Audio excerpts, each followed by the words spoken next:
So we don't have a lot of time for questions right now, but let me just throw one out, maybe a couple out. First one was for Andrew. How long is the learning period for the decision hub for an average Macau-based casino integrated resort? So we weren't sure whether or not this question's coming from a implementation standpoint or how long it takes to adapt the model. So we'll just cover both really quickly. So it is quite variable. We are pretty focused and underway to going live in a casino environment with what we just described today in 8 weeks. It can be that quick, but also it can take longer. It depends a lot on the context.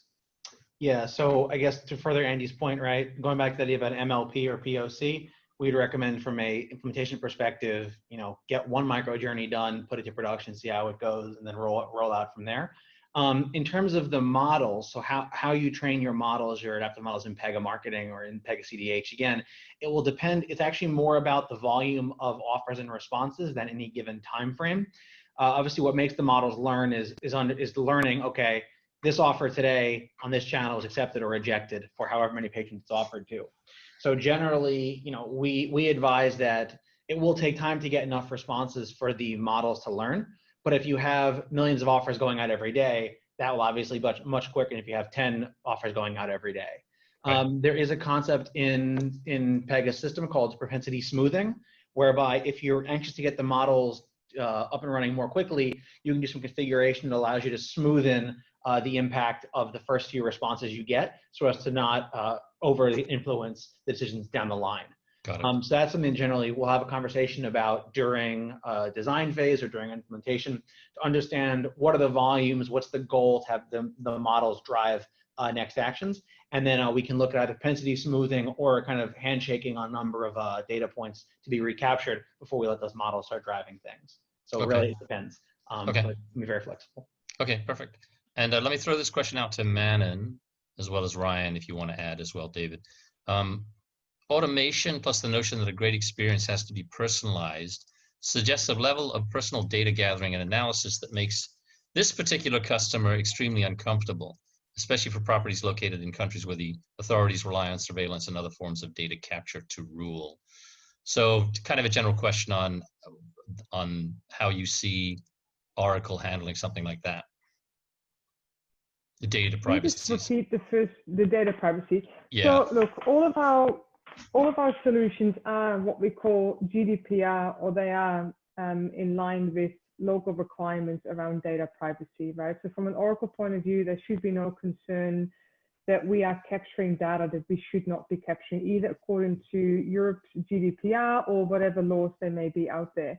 Now, I do certainly appreciate what you are saying, and I think Ryan, was it Ryan that can chime in on this question as well? But I think, as I said, from a data privacy point of view, with Oracle, there are no concerns around that whatsoever. We have data encryption, and we do all of the stuff that needs to be done to ensure that we are not in violation with any of the rules and regulations that are out there.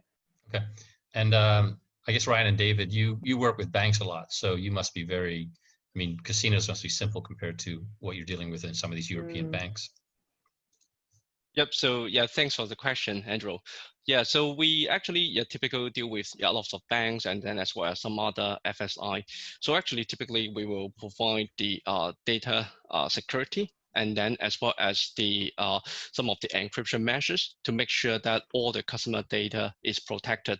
And also we provide different types of the deployment from a technical perspective to help with the customer to serve this purpose. So for example, we provide the on-prem solution to the customer so that they can actually install the software within their environment so that they can actually have all the system running within the environment. So make sure that it is all also protected within their own secured environment.